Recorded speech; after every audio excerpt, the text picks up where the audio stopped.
Hello everyone, welcome back. Today we will going to discuss some questions. और questions वो जो कि अपना चैप्टर है cell division and cell cycle, वो वाले एक क्वेश्चन का लेक्चर अपलोड हो चुका है।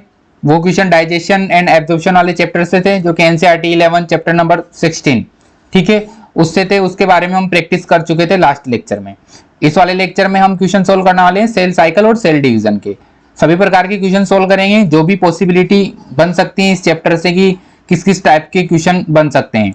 और मेनली तो हमारा फोकस ये रहेगा कि लास्ट एग्जाम में कौन कौन से क्वेश्चन आए हुए हैं। जैसे क्वेश्चन की स्टार्टिंग कर रहे हैं हम 2020 से, इससे रिटर्न चलते जाएंगे, फिर 2019, 2018 ऐसे करके लगभग 10 से 15 वर्षों के अंदर जो पिछले 10 से 15 वर्षों के अंदर जो क्वेश्चन पूछे गए हैं वो क्वेश्चन हम सोल्व करेंगे। चलिए फर्स्ट क्वेश्चन से देख रहे हैं। क्वेश्चन का जो लैंग्वेज है वो दोनों है, इंग्लिश भी है हिंदी भी है। जो स्टूडेंट इंग्लिश में देखना चाहे वो इंग्लिश में देख सकते हैं, और जो इंग्लिश में जो हिंदी में सोल्व करेंगे वो हिंदी में कर लेंगे। दोनों लैंग्वेज अवेलेबल है, ठीक है। सम डिवाइडिंग, फर्स्ट क्वेश्चन देख रहे हैं। Some dividing cells exit the cell cycle and enter vegetative inactive stage, this is called quiescent stage. G0 या G0 बोल सकते हैं, ठीक है। This process occur at the end of, ठीक है। नीट 2020 में ये क्वेश्चन पूछा गया था। रिसेंटली अभी जो 2020 में नीट का पेपर हुआ था उसमें क्वेश्चन पूछा गया था। बहुत ही सिंपल क्वेश्चन है। चलिए हिंदी में भी पढ़ते हैं इसको। कुछ विभाजित कोशिकाएं कोशिका चक्र से बाहर निकलती हैं और निष्क्रिय अवस्था में प्रवेश करती हैं। निष्क्रिय अवस्था कौन सी? शांत स्टेज, जिसको बोलते हैं क्विसेंट स्टेज। G0 या G0 भी बोल सकते हैं, ठीक है। तो G0 या G0 स्टेज को शांत अवस्था कहा जाता है। तो कुछ कोशिकाएं विभाजन के बाद इस अवस्था में इंटर कर जाती हैं। तो जो ये प्रक्रिया होती है ना इंटर करने की, यह सेल साइकिल के कौन से प्रोसेस के बाद होती है, या फिर बोल सकते हैं कौन सी प्रक्रिया के अंत में होती है, ठीक है। तो some dividing cells exit the cell cycle and enter vegetative inactive stage, this is called quiescent stage. This process occur at the end of, ठीक है। ऑप्शन है हमारे पास M phase, G1 phase, S phase या G2 phase. कौन सी phase के बाद G0 phase में इंटर कर जाती हैं कोशिकाएं जिनको डिवाइड करना नहीं रहता है? कौन सी कोशिकाएं डिवाइड नहीं करती? जैसे हार्ट सेल है, एक समय के बाद यह डिवाइड नहीं करती। डेवलपमेंट अगर पूर्ण हो चुका है तो फिर उसके बाद यह डिवाइड नहीं करती, जैसे नर्व सेल्स वगैरह, ठीक है। तो ऑप्शन है हमारे पास M phase, G1 phase, S phase, G2 phase. कौन सी अवस्था के बाद यह खुद को एग्जिट कर लेती हैं? तो सही जवाब है हमारे पास, डायरेक्ट आंसर है अपना यहां पर G1 फेज। जैसे ही कोशिका विभाजित होएगी, एक चार्ट बनाता हूं मैं एनसीईआरटी वाला ही, ताकि आपको हेल्प रहेगी इस क्वेश्चन को सोल्व करने में। देखिए ऐसा डायग्राम तो हमारा एनसीईआरटी में इस प्रकार यहां पर G1 फेज थी। देखिए ये सारी अपनी डिवाइडिंग फेज हो गई, ठीक है। ये पूरी कौन सी होगी? M अवस्था, M फेज। देन ये हो गई G1, ये S और ये G2। और यहीं पर, ठीक यहीं पर साइड में दे रखी थी अपनी G0 स्टेज। ऐसे साइड में ऐसे ले जाके भी इसको बना सकते हैं, ठीक है, G0 स्टेज। तो सेल G1 फेज के बाद इंटर करती हैं। अगर सेल ने डिसाइड किया है कि उसको डिवाइड नहीं होना है आगे फर्दर, तो G1 में इंटर करने के जस्ट बाद G1 के एंड में वह G0 में इंटर कर जाएगी। और अगर उसको डिवाइड करना है तो फर्दर आगे डेवलपमेंट करेगी, डीएनए का सिंथेसिस करेगी, G2 में इंटर करेगी, देन माइटोटिक फेज में चली जाएगी। लेकिन अगर उसको डिवाइड नहीं होना है कोशिका को, M फेज के बाद जस्ट वह G1 में इंटर करेगी और G1 से खुद को एग्जिट कर लेगी सेल साइकिल से, कोशिका चक्र से बाहर कर लेगी, ठीक है, और G0 में इंटर कर जाएगी। तो किस कौन से प्रोसेस के बाद हो रहा है? G1 के बाद हो रहा है। तो सही आंसर हो जाएगा 2, ऑप्शन नंबर B, या बोल सकते हैं ऑप्शन नंबर 2, ठीक है। चलिए नेक्स्ट क्वेश्चन देखते हैं। क्वेश्चन पूछा गया है, यह भी नीट 2020 में।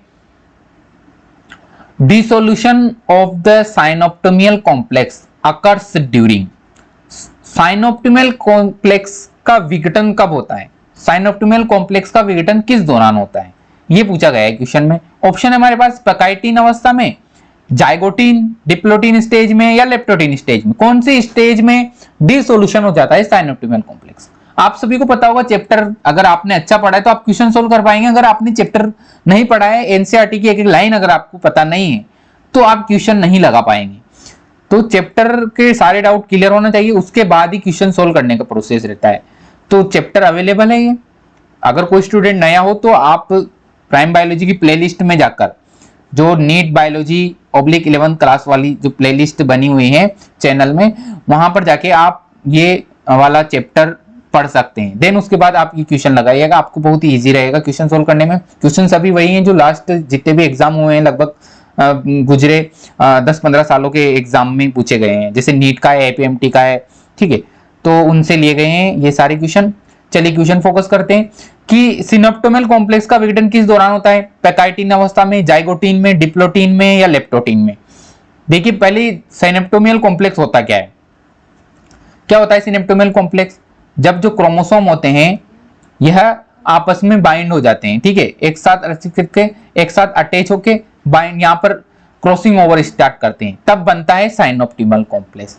अब जब कॉम्प्लेक्स बन गया है तो क्रोमोसोम का डिसोल्यूशन भी होएगा, कॉम्प्लेक्स का विघटन भी होएगा, ठीक है, कॉम्प्लेक्स का विघटन भी होएगा। कैसे होता है, स्थूल पट में, युग्म पट में, द्विपट में या तनुपट में, कौन सी अवस्था में होता है ये, तो यह होता है डिप्लोटिन में, ठीक है, डिप्लोटिन स्टेज में होता है, डिप्लोटिन स्टेज में होता है। कौन सी स्टेज में होता है, डिप्लोटिन में, ओके, डिप्लोटिन अवस्था में ऐसा होता है, ओके। चलिए नेक्स्ट क्वेश्चन देखते हैं हम। अगला क्वेश्चन है हमारा नीट 2020 में पूछा गया था ये क्वेश्चन भी, match the following with respect to meiosis.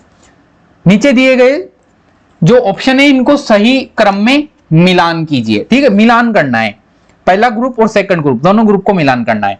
एक ग्रुप तो ये हो गया अपने पास ये वाला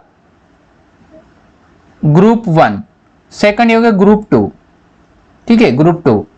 अब इन दोनों ग्रुप को अपने सही क्रम में मिलाना है, ठीक है, कौन सी टर्मिनोलॉजी कौन सी स्टेज से बिलोंग करती है। चलिए ध्यान देना क्वेश्चन पे। जाइगोटिन, जाइगोटिन में क्या होता है भाई, लेप्टोटिन यहां पर नहीं दी गई है, उसके बाद कंटिन्यूअसली रखा है जाइगोटिन, पैकाइटिन, डिप्लोटिन और डाइकाइनेसिस, यही क्रम होता है। तो जाइगोटिन में क्या होता है, क्रॉसिंग ओवर होता है, क्याजमेटा बनता है, सिनेप्सिस बनता है या फिर टर्मिनलाइजेशन होता है। क्या होता है जाइगोटिन स्टेज में, साइनेप्सिस, साइनेप्सिस अकर हो जाता है, साइनेसिस बन जाता है जाइगोटिन स्टेज में, ठीक है, तो साइनेप्सिस। देन पैकाइटिन में क्या होता है, पैकाइटिन में कौन सी ये टर्मिनोलॉजी पैकाइटिन के संदर्भ में बोली गई है यहाँ पर। पैकाइटिन में क्या होता है, टर्मिनलाइजेशन होता है, क्रॉसिंग ओवर, क्याजमेटा, क्या चीज बनती है। तो पैकाइटिन में देखिए साइनेप्सिस बनने के बाद एक ही प्रोसेस होता है, एनसीईआरटी के पैराग्राफ से लिया गया है, जो मियोसिस फर्स्ट है उसकी जो प्रोसेस फर्स्ट है उसके पैराग्राफ से लिया गया है क्वेश्चन। देखिए पैकाइटिन, पैकाइटिन में क्या होता है, क्रॉसिंग ओवर होता है।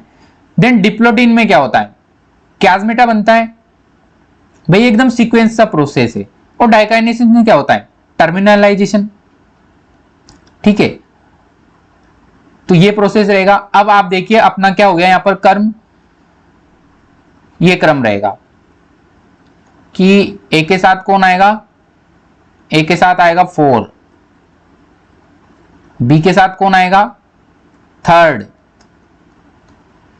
सी के साथ कौन आएगा 2nd और डी के साथ कौन आएगा। यहां तो अपन आराम से कर रहे हैं क्वेश्चन, क्योंकि आपको बताना है कि इजीली आपको अच्छे से समझ में आए, लेकिन एग्जाम में इतनी देरी क्वेश्चन सोल्व नहीं करना है, फटाफट से टिक करना है, फटाफट से टर्मिनोलॉजी सिलेक्ट करनी है, ठीक है, टाइम वेस्ट नहीं करना है क्वेश्चन में, यहाँ समझाने के पर्पज से इसमें टाइम ले रहे हैं हम। तो ऐसे मिलान करना है आपको। अब आप मिलान कीजिए अपना ऑप्शन कौन से वाले में सही बैठ रहा है। देखिए ये सेकंड वाला ऑप्शन, सेकंड वाला ऑप्शन देखिए आप 2, जिसमें देखना है ए का 4th है, बी का 3rd है, सी का 2nd है और डी का 1st है, यही हमने मिलान किया है, तो इसका सही ऑप्शन हो जाएगा ऑप्शन नंबर 2nd। चलिए नेक्स्ट क्वेश्चन पे देखते हैं क्या है नेक्स्ट क्वेश्चन में। The concept of omnis cellula e cellula regarding cell division was first proposed by, भाई ओमनीसेल्युलर ई सेल्युलर किसने कहा था, सबको पता है, बहुत सिंपल क्वेश्चन। रुडोल्फ विर्चो ने ये बात कही थी, सेल थ्योरी का इन्होंने मॉडिफिकेशन किया था और कहा था कि ओमनीसेल्युलर ई सेल्युलर, एक जो नई कोशिका है वह पुरानी कोशिका से बनी है या नई कोशिका जो आई है वह प्री एग्जिस्टिंग कोशिका से बनी हुई है, ठीक है, या बनती है, ठीक है। तो ये बात इन्होंने बोली थी और बहुत ही बड़ी बात बोली थी इन्होंने। इवोल्यूशन की थ्योरियों पे सवाल उठना शुरू हो गए थे कि जब कोई कोशिका पुरानी कोशिका से आई है तो फिर फर्स्ट कोशिका कैसे बनी थी, ठीक है। तो इस टाइप के ऑब्जेक्शन उठे थे इवोल्यूशन की थ्योरियों को इस स्टेटमेंट से, और ये स्टेटमेंट इन्होंने बिल्कुल सही कहा था, क्योंकि आपको पता है कि जब ह्यूमन कोई एक न्यू ह्यूमन बॉडी बनती है, ठीक है, माता के गर्भ में, तो वह अपनी लाइफ एक सेल से ही स्टार्ट करती है। इस सेल में लगातार डिवीजन से ही इतने मिलियन ट्रिलियन सेल्स वाला एक प्राणी बन जाता है। तो ये स्टेटमेंट बिल्कुल सही है कि नई कोशिका पुरानी कोशिका से ही बनती, ठीक है। रोडोल्फ विर्चो ने ये बात बोली थी। चलिए नेक्स्ट क्वेश्चन देखते हैं। The correct sequence of phases of cell cycle, cell cycle की करेक्ट सीक्वेंस, ठीक है। एम फेज के बाद जीवन फेज आती है, सही बात। जीवन के बाद G2 आती है क्या? नहीं, ऑप्शन नंबर 1 गलत। जीवन फेज के बाद G2 आती है, नहीं, गलत। एस फेज के बाद जीवन आती है क्या? गलत। जीवन के बाद एस आती है, सही। एस के बाद G2 सही, G2 के बाद एम सही। तो ऑप्शन नंबर डी सही जवाब, ठीक है। नीट 2019 में पूछा गया था ये क्वेश्चन, आप हिंदी में भी देख सकते हैं। हिंदी वाला क्वेश्चन देखें, एक टाइम पे एक स्लाइड के अंदर दोनों ही लैंग्वेज अवेलेबल है एक ही क्वेश्चन की, ठीक है। तो आप अपने अपने हिसाब से कर सकते हैं। इंग्लिश वाला इंग्लिश पे फोकस रखें, हिंदी वाला हिंदी वाले क्वेश्चन को देखें। चाहे मैं उसको हिंदी में पढ़ूं या इंग्लिश में पढ़ूं, आप स्वयं पढ़ सकते हैं, क्योंकि आपको नजर आ रहा है सामने। Cell in G0 phase exit the cell cycle, enter the cell cycle, suspend the cell cycle, terminate the cell cycle। G0 प्रावस्था में कोशिकाएं क्या करती हैं? कोशिका चक्र से बाहर निकल जाती हैं, कोशिका चक्र में प्रवेश कर जाती हैं, कोशिका चक्र को स्थगित कर देती हैं, या कोशिका चक्र को समाप्त कर देती हैं। कौन सा सही रहेगा? Exit the cell cycle, NCERT की लाइन है, एज इट इज। देखिए exit the cell cycle NCERT में लिखा हुआ है, एग्जिट द सेल साइकिल, ठीक है। ऑप्शन नंबर ए सही जवाब। नेक्स्ट क्वेश्चन है क्वेश्चन नंबर 7, नीट 2018 में पूछा गया था।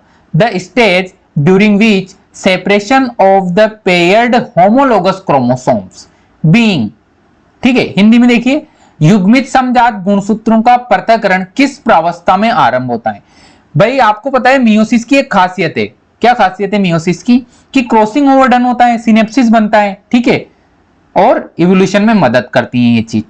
तो आपको अगर चैप्टर रीड किया है आपने हल्का सा भी, तो उसमें लिखा हुआ है एनसीईआरटी में कि वहां पर युग्मित समजात गुणसूत्रों के मध्य जीन का आदान प्रदान होता है, ठीक है, या गुणसूत्र सेगमेंट का आदान प्रदान होता है, क्रोमोसोमल सेगमेंट का आदान प्रदान होता है।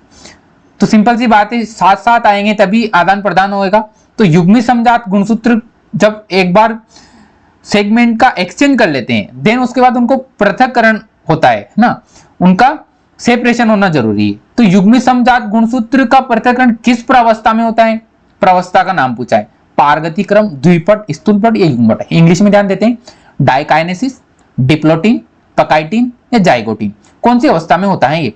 तो आपको पता होगा डिप्लोटिन में होता है, ठीक है। जाइगोटिन में क्या होता है? लेप्टोटिन में धीरे धीरे ये संघनित होना स्टार्ट हो जाते हैं, लेप्टोटिन में ये जाइगोटिन में पास लग जाते हैं, पेकाइटिन में ये सिनेप्टियल बना लेते हैं, और डिप्लोटिन में क्रॉसिंग ओवर डन होके दूर दूर जाना स्टार्ट कर देते हैं, ठीक है। तो सही आंसर क्या रहेगा अपना इसमें? सही आंसर क्या रहेगा? Diplotene, option number B.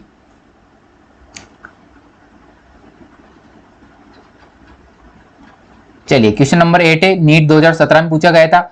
DNA replication in bacteria occurs, bacteria में डीएनए रेप्लिकेशन कब होता है? एस अवस्था के दौरान? नहीं, उसमें कोई एस अवस्था नहीं होती है, क्योंकि उनमें केंद्रक ही नहीं पाया जाता है, और ये पूरा प्रोसेस कैरियोकाइनेसिस है, ठीक है। केंद्रिका के अंदर? नहीं, केंद्रिका के अंदर तो राइबोसोम बनते हैं केंद्रिका के अंदर। विखंडन के जस्ट पहले उसमें ये होता है, सी ऑप्शन सही रहेगा।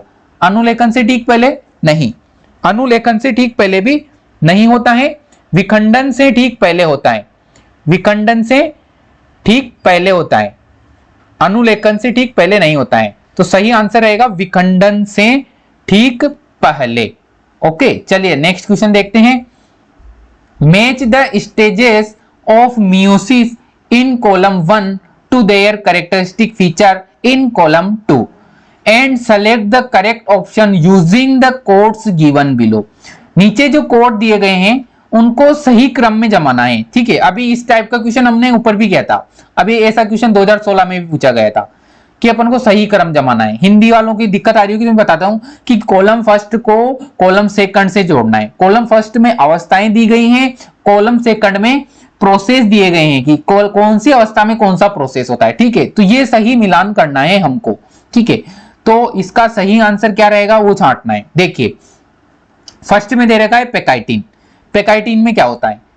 ठीक है, पेकाइटिन अवस्था में क्या होता है?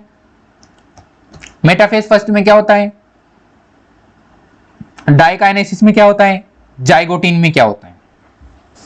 तो देखिए पेकाइटिन अवस्था में, पेकाइटिन अवस्था जानी जाती है क्रॉसिंग ओवर के लिए, तो ये तो हो गया इसका थर्ड। मेटाफेज क्रोमोसोम अलिंग एट द इक्वेटर प्लेट। ठीक है, diakinesis termination of chiasmata, डायाकाइनेसिस।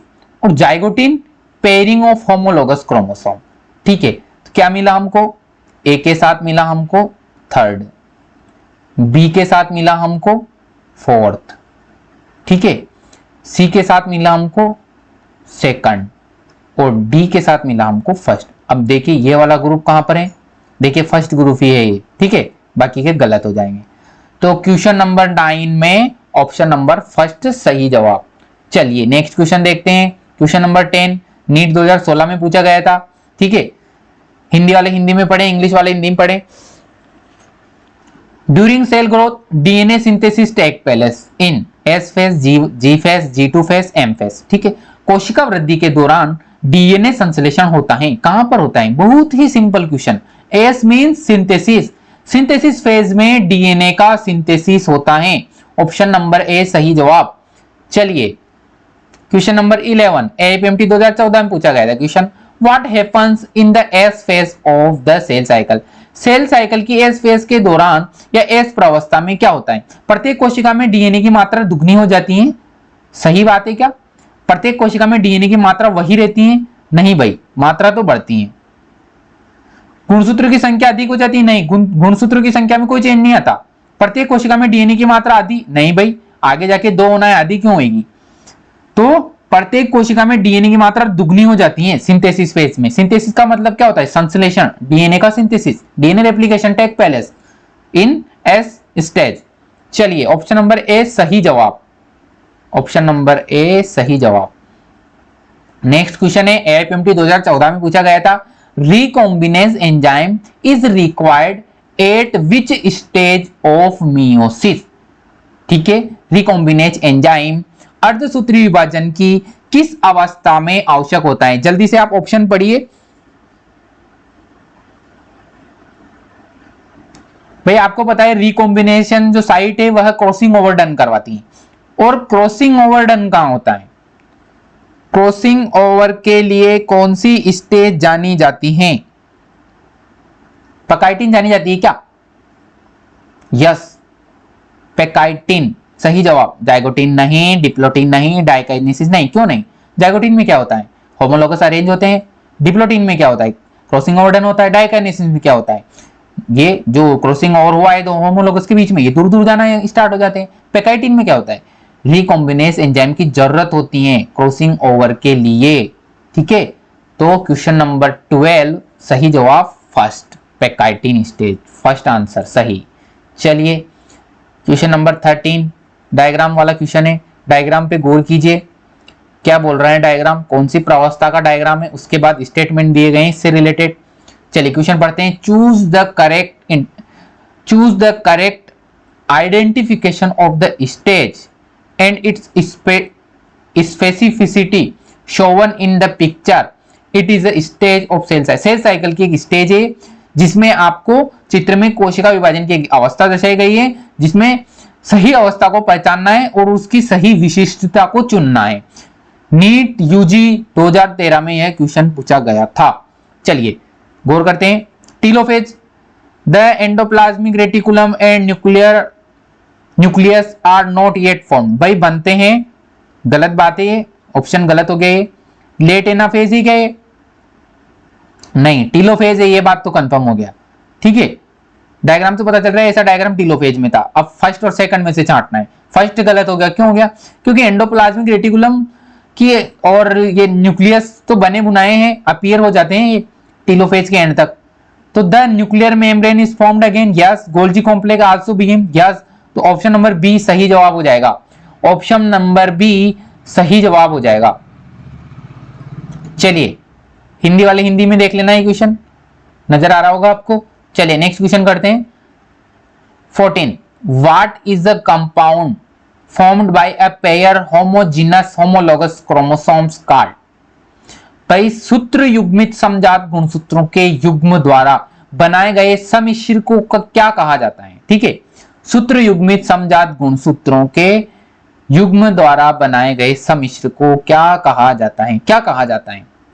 Akshay सूत्र नहीं, अक्षय सूत्र नहीं। मध्यवर्ती पट्टी नहीं। काइनेटोकोर नहीं, काइनेटोकोर भी नहीं बोलते। क्या बोलते हैं? युगली, बाइवेलेंट बोलते हैं। ठीक है, ऑप्शन नंबर डी सही जवाब। ऑप्शन नंबर डी सही जवाब। चलिए नेक्स्ट क्वेश्चन देखते हैं। Question number 15 what is the meiosis stage? What is the meiosis stage in which homologous chromosomes are separated? ठीक है, ठीक है, from each other while progeny chromatids are attached to their chromosome point। वह कौन सी अर्धसूत्रण अवस्था है?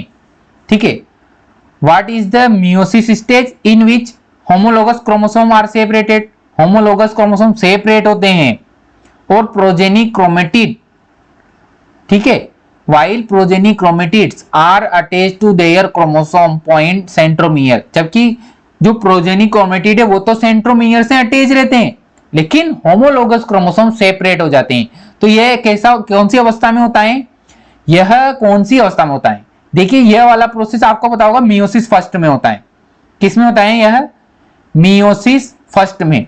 तो जिसमें फर्स्ट है वही आंसर रहेगा, सेकंड तो आंसर कौन सा? इसमें भी सेकंड है, इसमें सेकंड, ये दो तो गलत हो गए। फर्स्ट किसमें?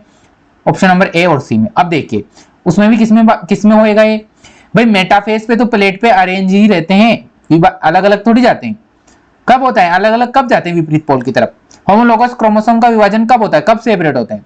पश्चावता, एनाफेज फर्स्ट के दौरान। ठीक है, तो ऑप्शन नंबर ए सही जवाब। ऑप्शन नंबर ए सही जवाब। एपीएमटी मेंस 2012 में यह क्वेश्चन पूछा गया था। चलिए नेक्स्ट क्वेश्चन देखते हैं। In the graphical representation below, a specific event is shown to occur at a specific stage of one type of cell division। ठीक है, what state is this? कौन सी अवस्थाएं हैं? डायग्राम वाली नीचे दिए जा रहे आरेखीय निरूपण में एक प्रकार के कोशिका विभाजन की विशिष्ट अवस्था में एक विशिष्ट घटना होती हुई दर्शाई गई। बताइए कौन सी अवस्था में होती है यह घटना? भाई जो डायग्राम में घटना घटित हो रही है वो निम्न में से कौन सी स्टेज में घटित होती है? प्रोफेज ऑफ माइटोसिस, माइटोसिस में होता है। भाई देखिए आप डायग्राम में गौर करेंगे यहाँ पर, ये डायग्राम देखिए कि देखिए यहाँ पर सेगमेंट का एक्सचेंज हुआ है। ये यहाँ पर देखिए ये डार्क सेगमेंट है, ठीक है, और ये पूरा डार्क क्रोमोसोम है, ये लाइट है। ये वाला सेगमेंट एक्सचेंज हुआ है और सेगमेंट एक्सचेंज किसमें होते हैं? क्रॉसिंग और किसमें होती हैं? मियोसिस में। तो आंसर तो मियोसिस से ही आएगा, आंसर मियोसिस से ही आएगा। मियोसिस, माइटोसिस लिखा हो इसमें, ये नहीं हो सकता। माइटोसिस लिखा हो इसमें, ये नहीं हो सकता। Prophase 1 during meiosis, option C सही जवाब। भाई प्रोफेज की तो 5 अवस्थाएं होती हैं, leptotene, zygotene, pachytene, diplotene, diakinesis. उसमें से प्रोफेज फर्स्ट में होती हैं 5 अवस्थाएं, वहां होता है क्रॉसिंग ओवर। ठीक है, तो प्रोफेज फर्स्ट रहेगा, प्रोफेज सेकंड में नहीं होता है। प्रोफेज सेकंड तो माइटोसिस की तरह होती है। ठीक है, तो ऑप्शन सी सही जवाब। ऑप्शन सी सही जवाब। क्वेश्चन पूछा गया था एआईपीएमटी प्री 2012 में। ठीक है, चलिए नेक्स्ट क्वेश्चन देखते हैं। Question number 17 choose the correct option regarding mitosis. Mitosis के संदर्भ में सही विकल्प का चयन करें। ठीक है, माइटोसिस समसूत्रण, माइटोसिस समसूत्रण के विषय में सही विकल्प चुने। सही विकल्प बताना है। चलिए भाई सही विकल्प बताइए जल्दी से। एनाफेज पश्चावस्था में क्रोमेटिड पृथक हो जाते हैं परंतु कोशिका के केंद्रक से बने रहते हैं। नहीं भाई, कोशिका के केंद्रक में क्यों बने रहेंगे? अपने अपने पोल की तरफ मूव करेंगे ना। ये ऑप्शन गलत हो गया। टीलोफेज अंत्यावस्था में क्रोमेटिड विपरीत ध्रुवों की ओर गति करने लग जाते हैं। टीलोफेज अंत्यावस्था में क्रोमेटिड विपरीत ध्रुवों की तरफ गति करने लग जाते हैं। क्या ये सही है? गोल्जी सम्मिश्र तथा एंडोप्लाज्मिक जालक पूर्व अवस्था के अंत में भी दृश्यमान बने रहते हैं। भाई प्रोफेज के अंत में भी नजर आते हैं क्या? प्रोफेज के अंत में भी नजर आते हैं क्या? नहीं नजर आते हैं, ये भी गलत हो गया। मेटाफेज मध्यावस्था में गुणसूत्र स्पिंडल की मध्य रेखा पर चले जाते हैं तथा मध्य रेखा प्लेट के साथ साथ पंक्तिबद्ध हो जाते हैं। ठीक है, ठीक है। माइटोसिस के संदर्भ में बात कर रहे हैं अपन। मेटाफेज में गुणसूत्र स्पिंडल की मध्य रेखा पर चले जाते हैं, यस, और मध्य रेखा प्लेट के साथ पंक्तिबद्ध हो जाते हैं, यस। तो सही जवाब हो जाएगा इसमें कौन सा? डी। सही जवाब कौन सा हो जाएगा? डी।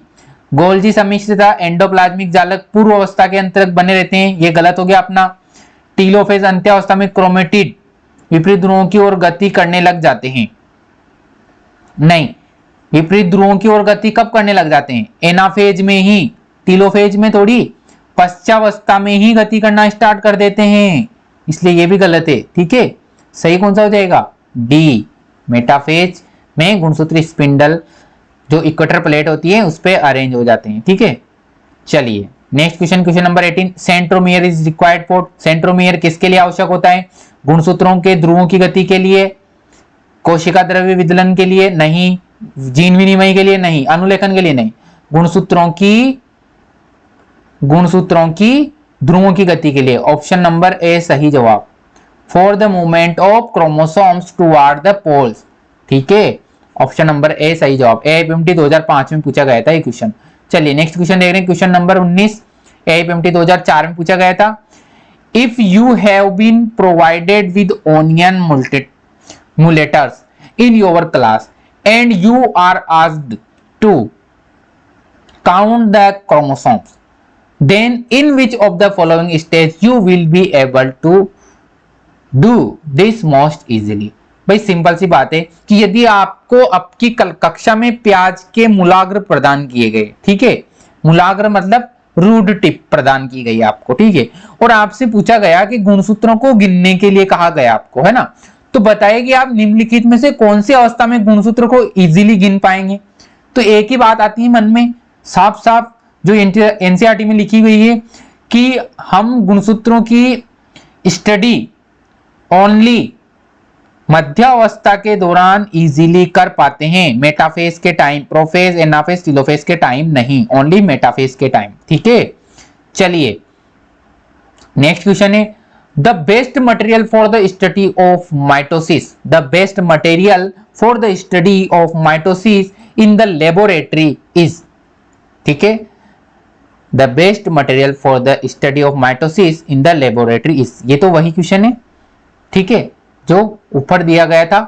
इसको यहाँ अवस्था पूछी गई थी और किस में देख रहे हैं वो क्वेश्चन में दे दिया था, और यहाँ अवस्था पूछी गई थी, यहाँ अवस्था बोल दिए और देख किस में रहे वो बोला है। सीपीएमटी 2002 में पूछा गया था कि प्रयोगशाला में माइटोसिस के अध्ययन के लिए सबसे अच्छा मटेरियल कौन सा है। अभी ऊपर वाले क्वेश्चन में बात की थी, रूट टिप दी थी हमको, रूट टिप मूल शीर्ष दिया था हमको क्रोमोसोम की संख्या गिनने के लिए।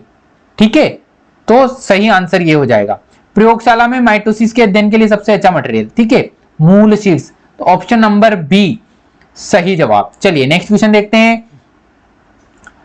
The number of DNA found in the chromosome in the G2 phase of the cell cycle will be, क्या रहेंगी? कोशिका चक्र की G2 प्रावस्था में क्रोमोसोम में पाए जाने वाले डीएनए की संख्या क्या रहेगी? भाई दुगनी हो जाएगी, क्योंकि G2 फेज से पहले कौन सी फेज आती है? एस फेज, जिसमें सिंथेसिस अवस्था है, डीएनए सिंथेसिस होता है, डीएनए की मात्रा, डीएनए की संख्या दुगनी हो जाती है। ठीक है, तो आंसर क्या रहेगा 21 में? आंसर क्या रहेगा? 2। ठीक है, 2, ऑप्शन नंबर बी सही जवाब। ठीक है, आरपीएमटी 2002 में पूछा गया था ये क्वेश्चन। चलिए, hold true for meiotic metaphase 1, meiotic metaphase 1 के लिए सत्य कथन है, या बोल सकते हैं अर्धसूत्री विभाजन की मध्यावस्था फर्स्ट के लिए सत्य कथन कौन सा है? चलिए एक एक कथन को पढ़िए। एक एक कथन को पढ़िए। बाइवेलेंट्स मध्य रेखा पर व्यवस्थित हो जाते हैं, यूनिवेलेंट्स मध्य रेखा पर व्यवस्थित हो जाते हैं।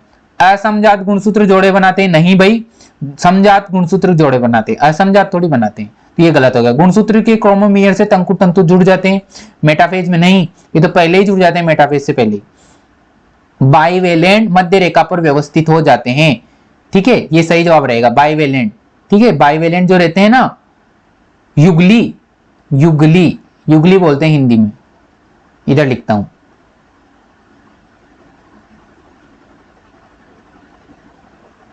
युगली, ठीक है, युगली युगली। बाइवेलेंट मध्य रेखा पर व्यवस्थित हो जाए, यूनिवेलेंट नहीं होते, ठीक है। चलिए नेक्स्ट क्वेश्चन देखते हैं, क्वेश्चन नंबर 23। AIPMT 2004 में पूछा गया था ये क्वेश्चन, क्वेश्चन पे गौर करना। Crossing over which result in genetic regeneration in higher organism occur between. भाई उच्चतर जीवों में अनुवांशिक पुनर्योजन को परिणाम देने वाला जीन विनिमय या क्रॉसिंग ओवर, है ना, विनिमय या क्रॉसिंग ओवर किनके बीच होता है, क्रॉसिंग ओवर किनके बीच होता है, बात खत्म। युगली के गैर सहक्रोमेटिडों या अर्धसूत्री के मध्य, क्या यह सही बात है? दो संतति केंद्रकों के मध्य नहीं, दो भिन्न युगलियों के मध्य नहीं, युगली के सहक्रोमेटिडों के मध्य नहीं, युगली के गैर सहक्रोमेटिडों के मध्य, या बोल सकते हैं इंग्लिश में बात करें अगर हम, between the non sister chromatid of the pair bivalent, pair मतलब बाइवेलेंट, ठीक है, ऑप्शन ए सही जवाब, ऑप्शन ए सही जवाब। चलिए नेक्स्ट क्वेश्चन देखते हैं। During the somatic cellular cycle, दैहिक कोशिका चक्र के दौरान क्या होता है? डीएनए प्रतिकृति एस प्रावस्था में होती है। भाई डीएनए की प्रतिकृति एस प्रावस्था में होती है क्या? सही जवाब, पहला ही ऑप्शन सही जवाब है, डीएनए की प्रतिकृति एस प्रावस्था में ही तो होती है। सेकंड, थर्ड और फोर्थ गलत क्यों है? इन पे फोकस करते हैं। एक छोटी अंतरावस्था के बाद एक लंबी समसूत्री अवस्था आती है, नहीं भाई, अंतरावस्था के बाद एक लंबी समसूत्री प्रावस्था नहीं आती, समसूत्री प्रावस्था छोटी होती है, लंबी थोड़ी होती है, और अंतरावस्था लंबी होती है, ठीक है। जीवन प्रावस्था समसूत्री प्रावस्था के बाद आती है, जीवन प्रावस्था समसूत्री प्रावस्था के बाद आती है, नहीं, समसूत्री प्रावस्था के बाद जीवन प्रावस्था आती है, और जीवन प्रावस्था के बाद समसूत्री प्रावस्था नहीं आती है, जीवन के बाद तो एस आती है, देन G2 आती है, ठीक है। जीवन प्रावस्था में डीएनए की मात्रा उससे दुगनी होती है, नहीं, एस में होता है ऐसा, ठीक है। तो फर्स्ट ऑप्शन सही हो गया अपना, ऑप्शन ए सही जवाब। AIPMT 2004 में पूछा गया था क्वेश्चन। नेक्स्ट क्वेश्चन देख रहे हैं, RPMT 2004 में पूछा गया क्वेश्चन, अर्धसूत्री विभाजन की कौन सी अवस्था में गुणसूत्रों की संख्या आधी हो जाती है? गुणसूत्रों, अर्धसूत्री जो विभाजन होता है ना, गुणसूत्रों की संख्या आधी अर्धसूत्री विभाजन फर्स्ट में ही हो जाती है, इसलिए जिनमें सेकंड है वो तो गलत हो गए, जिनमें सेकंड है ऑप्शन में वो तो गलत होगी, क्योंकि गुणसूत्रों की संख्या अर्धसूत्री विभाजन फर्स्ट में ही हो जाती है। अब उसमें से भी कब होती है? तो एनाफेज फर्स्ट के दौरान होती है ना, एनाफेज फर्स्ट के दौरान विभाजित होती है, टीलोफेज में तो अलग अलग प्रोजेनी सेल बन जाती है, ठीक है। तो anaphase first, option number A सही जवाब। क्वेश्चन नंबर 26 RPMT 2004 में पूछा गया था, क्याज किसके फलस्वरूप बनते हैं? भाई भाई क्याज जो है वह किसके फलस्वरूप बनते हैं? युग्मित गुणसूत्रों के भागों के आदान प्रदान के फलस्वरूप बनते हैं क्या? अयुग्मित असमजात गुणसूत्रों के आदान प्रदान के मध्य नहीं, युग्मित गुणसूत्रों के भागों के द्विकरण के फलस्वरूप नहीं, अयुग्मित असमजात गुणसूत्री भागों के विलोपन के स्वरूप नहीं। तो ये बनते हैं as a result of exchange of parts of paired chromosome, युग्मित गुणसूत्रों के भागों के आदान प्रदान के फलस्वरूप, ऑप्शन ए सही जवाब। RPMT 2006 में, सॉरी 2004 में ये क्वेश्चन पूछा गया था। चलिए question number 27, when the synapsis action of a chromosome has completed, when the synapsis action of a chromosome has completed, in what stage will the cell be said to have entered? भाई जब किसी गुणसूत्रों की युग्मन क्रिया पूरी हो चुकी है, गुणसूत्रों के आपस में साइनेप्सिस वाला प्रोसेस खत्म हो चुका है, उसके बाद कोशिका कौन सी स्टेज में इंटर करेगी? कौन सी स्टेज में इंटर करती है कोशिका? बताइए जल्दी से, ऑप्शन में देखिए, पैकाइटिन में करती है क्या? या जाइगोटीन में करती हैं, या डिप्लोटीन में, या डायकाइनेसिस में? कौन सी अवस्था में इंटर करेगी?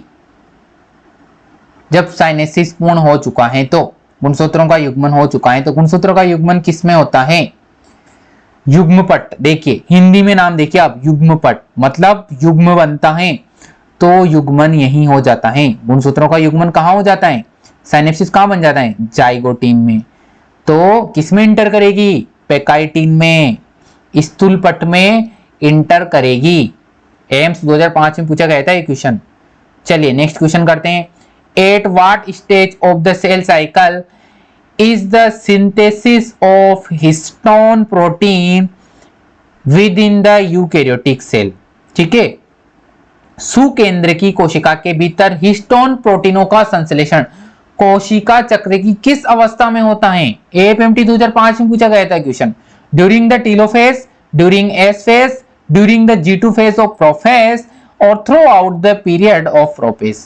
अंत्यावस्था के दौरान बनता है क्या हिस्टोन प्रोटीन, या एस प्रावस्था के दौरान बनता है हिस्टोन प्रोटीन, या पूर्वावस्था की G2 अवस्था में, या संपूर्ण पूर्वावस्था, पूरी प्रोफेज में ही बनता रहता है? नहीं, ये गलत हो गया, गलत हो गया, ये गलत हो गया। एस प्रावस्था के दौरान, ठीक है, सिंथेसिस फेज के दौरान, सिंथेसिस फेज के दौरान। ऑप्शन नंबर बी सही जवाब। एएफएमटी 2005 में पूछा गया था क्वेश्चन। ओके चलिए नेक्स्ट क्वेश्चन करते हैं। Question number 29। Synapses occurs between, synapses या सूत्र युग्मन किनके बीच होता है? दो समजात गुणसूत्रों के बीच, स्पिंडल तंतु या सेंट्रोमियर के बीच? नहीं। एमआरएनए राइबोसोम के बीच? नहीं। एक नर और एक मादा गुण के बीच? नहीं। दो समजात टू होमोलॉगस क्रोमोसोम के बीच, ठीक है, दो समजात गुणसूत्रों के बीच। तो क्वेश्चन नंबर 29 में सही ऑप्शन हो जाएगा अपना ए। एएफएमटी 2009 में यह क्वेश्चन पूछा गया था। चलिए आखिरी क्वेश्चन कर रहे हैं अपन, question number 30। Question number 30। In the diagram given below, जो नीचे डायग्राम दिया गया है, the cell cycle phases stages are given in a sequential form. ठीक है, नीचे दिए जा रहे योजना आरेख में कोशिका चक्र की प्रावस्थाएं अवस्थाएं क्रमबद्ध रूप में बताई गई हैं। ठीक है, अब क्या एक्सप्लेन करना है? Explain that in which one of the following the phase stage of the cell cycle is correctly stated। भाई डायग्राम में आपको सेल साइकिल की प्रावस्थाएं सीक्वेंस में बताई गई हैं। अब आप बताइए कि निम्नलिखित में से किस एक में कोशिका चक्र की प्रावस्था या अवस्था सही बताई गई है। ठीक है, तो नीचे देखिए, ए कोशिका भाजन साइटोकाइनेसिस हो रहा है क्या ए में? नहीं, ए में तो कैरियोकाइनेसिस हो रहा है, केंद्रक विभाजन होता है। ठीक है, जो ये ए है इसमें केंद्रक विभाजन होता है। देखिए ये है प्रोफेज, ये मेटाफेज, ये एनाफेज और ये टीलोफेज, और ये पूरी ए मिला के कैरियोकाइनेसिस। ठीक है, कैरियोकाइनेसिस होता है, लेकिन ये साइटोकाइनेसिस बोल रहे हैं इसलिए ये तो गलत हो गया। मध्य अवस्था मेटाफेज है क्या? बी वाली, बी कहाँ है लिखा है? देखो बी देखिए, बी देखिए, ये मध्य अवस्था है क्या? नहीं, ये प्रोफेज है, ये मेटाफेज है और ये एनाफेज है। ये मध्य अवस्था थोड़ी है, मेटाफेज थोड़ी, इसलिए ये भी गलत हो गया, बी भी गलत हो गया। सी केंद्रक भाजन, सी देखिए कहाँ है? ये रहा, ये केंद्रक भाजन है क्या? नहीं, ये तो साइटोकाइनेसिस है। केंद्रक भाजन तो ये है माइटोटिक फेज। ठीक है, तो ये भी गलत हो गया। डी संश्लेषण प्रावस्था है, सिंथेसिस फेज है डी। देखिए समसूत्रण अवस्था कहाँ है? ये रही समसूत्रण अवस्था। इसके बाद क्या आती है? G1 आती है, फिर एस आती है, फिर G2 आती है। ठीक है, ये यहाँ पे कट दे रखे हैं, तो डी क्या है? एस अवस्था है, तो डी संश्लेषण प्रावस्था है, सिंथेसिस फेज है। यस, तो सही ऑप्शन क्या हो गया? डी। सही आंसर हो जाएगा अपना डी। कौन से एग्जाम पीछे पूछा गया था ये क्वेश्चन? एपीएमटी 2009 में पूछा गया था ये क्वेश्चन। चलिए यहाँ पर ये अपने क्वेश्चन समाप्त होते हैं जो प्रीवियस एग्जाम में पूछे गए थे। लगभग 10-15 सालों में जो क्वेश्चन पूछे गए हैं नीट के एग्जाम में, या बोल सकते हैं आईपीएमटी के एग्जाम में, वो क्वेश्चन हमने सोल्व कर लिए हैं। आपका कोई अगर डाउट बनता है किसी भी क्वेश्चन से रिलेटेड या फिर बुक की थ्योरी से रिलेटेड कोई डाउट बनता है, तो आप वीडियो के कमेंट सेक्शन में कमेंट करके अपना डाउट पूछ सकते हैं। चलिए नेक्स्ट अपने आगे के लेक्चर कंटिन्यू करेंगे हम। नेक्स्ट चैप्टर स्टार्ट करेंगे हम रेस्पिरेशन वाला। भाई कोशिका विभाजन वाला चैप्टर कंप्लीट हो गया अपना, कोशिका सेल साइकिल और सेल डिवीजन वाला, जिसकी क्वेश्चन का ये वीडियो कंप्लीट हो गया, ठीक है। उसके बाद जो डाइजेशन एंड एब्जॉर्प्शन है वो वाला चैप्टर भी कंप्लीट हो गया, और उसके लिए रिसेंटली इस वाले वीडियो से पहले वाला वीडियो उसी के लिए था, ठीक है। तो उसमें हमने क्वेश्चन सोल्व कर लिए थे डाइजेशन वाले भी। अब ये दोनों चैप्टर कंप्लीटली डन है अपने, और इनके क्वेश्चन भी डन है। और अगर क्वेश्चन आपको करने हो तो आप कमेंट करके बता देना, या आपका किसी कोई डाउट है दोनों चैप्टर से रिलेटेड तो आप वीडियो में कमेंट करके पूछ सकते हैं। नेक्स्ट लेक्चर में नेक्स्ट चैप्टर स्टार्ट करेंगे हम ह्यूमन फिजियोलॉजी का, कौन सा, रेस्पिरेशन। चलिए, थैंक यू।